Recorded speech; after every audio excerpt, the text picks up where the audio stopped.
5.33 inches, which is 8.15 inches below normal. There were 28 heating degree days yesterday.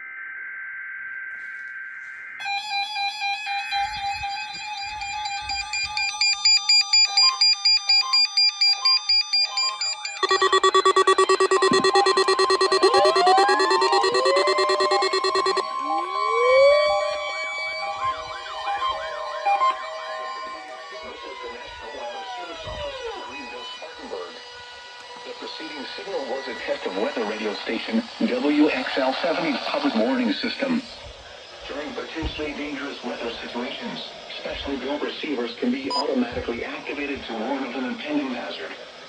Test of the signal and receiver's performance are normally conducted with severe weather, and the test would have been Wednesday. If there had been a threat of severe weather, the test would have been postponed until the next available good weather day. Reception of this broadcast and the warning alarm will vary at any given location. This variability, normally more noticeable at greater distances from the transmitter, can occur even though you are using a good quality receiver in good working order. The warning alarm will be activated for hazardous watches and warnings.